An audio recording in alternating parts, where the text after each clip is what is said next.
बिहार में फिर पलटी मारेंगे नीतीश। राजभवन में सुशील मोदी और नीतीश की मुलाकात। बिहार में बड़ा खेला, तेजस्वी विदेश में, नीतीश सुशील मोदी पहुंचे राजभवन। विपक्षी एकता के बीच बिहार में पलट सकती है बाजी। लोकसभा चुनाव से पहले बिहार में अचानक बड़ी राजनीतिक हलचल। 2 दिन पहले पीएम मोदी भोपाल गए थे। यहाँ उन्होंने विपक्षी दल के हर नेता को जमकर सुनाया था, लेकिन नीतीश कुमार को लेकर वो नरम रहे थे। इसके बाद ही चर्चाएं चल रही थी कि क्या बिहार में कुछ खेला होने वाला है, और जो अब खबरें मिल रही हैं उससे आरजेडी की मुश्किलें बढ़ती दिख रही हैं। दावा हो रहा है कि नीतीश कुमार फिर से पलटने वाले हैं। वैसे चुनाव रणनीतिकार प्रशांत किशोर तो लगातार इस बात का ऐलान कर रहे हैं कि लोकसभा चुनाव से पहले नीतीश कुमार पलटेंगे, लेकिन क्या उसके संकेत भी मिलने लगे हैं?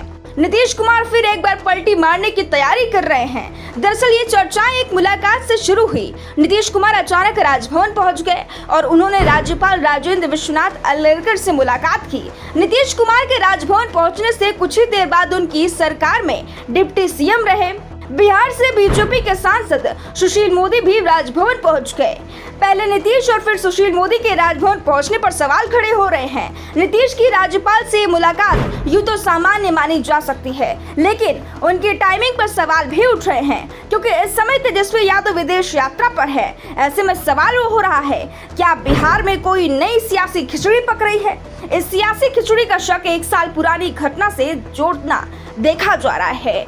लगभग 1 साल पहले नीतीश कुमार बीजेपी के साथ मिलकर सरकार चला रहे थे। फिर एक दिन तेजस्वी यादव जातीय जनगणना की मांग लेकर नीतीश कुमार से मिलने पहुंच जाते हैं। बंद कमरे में दोनों के बीच मुलाकात होती है। इसके कुछ दिनों के बाद नीतीश कुमार ने पाला बदल देते हैं। एनडीए के रथ से उतरकर महागठबंधन की गाड़ी पर सवार हो जाते हैं।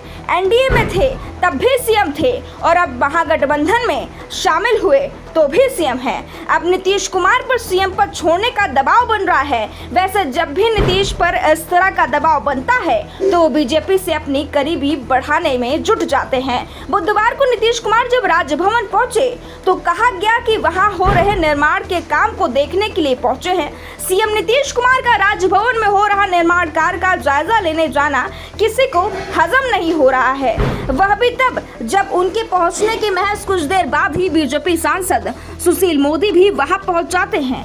इसके बाद सुशील मोदी और नीतीश कुमार की मुलाकात हुई तो क्या बात हुई, ये वो सवाल है जिसका जवाब नहीं मिला है। ना नीतीश कुमार इस बातचीत के बारे में कुछ कह रहे हैं और ना ही सुशील मोदी ही कुछ बता रहे हैं, और दोनों ही पार्टियों के नेता भी चुप्पी साध रखे हैं। वैसे भी नीतीश कुमार अचानक फैसला लेने के लिए जाने जाते हैं। सवाल उठ रहे हैं कि तेजस्वी यादव की गैर हाजिरी में नीतीश कुमार क्या सिर्फ राजभवन के निर्माण कार्य का जायजा लेने के लिए गए थे या किसी दूसरे निर्माण काम में जुट गए हैं। राजभवन में सीएम या पार्टी का सांसद जाता है तो उसका शेड्यूल पहले से ही तय होता है। ऐसे में सीएम नीतीश कुमार का राजभवन जाना और उसके कुछ ही देर बाद सुशील मोदी का भी राजभवन पहुंच जाना कुछ बड़ा होने का संकेत दे रहा है। सवाल उठ रहे हैं कि एक और नीतीश कुमार मोदी सरकार के खिलाफ मजबूत विपक्षी एकता की बात कर रही है। 23 जून को उनके बुलावे पर ही पटना में बैठक हुई थी। शिमला में होने वाली दूसरी बैठक की तैयारी भी वो कर रहे हैं।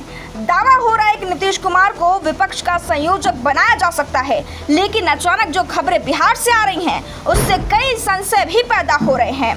सवाल तो अब इस बात पर भी उठ रहा है कि शिमला में होने वाली बैठक में नीतीश कुमार शामिल भी होंगे या फिर कोई बड़ा खेल हो जाएगा। Bureau report, the such India.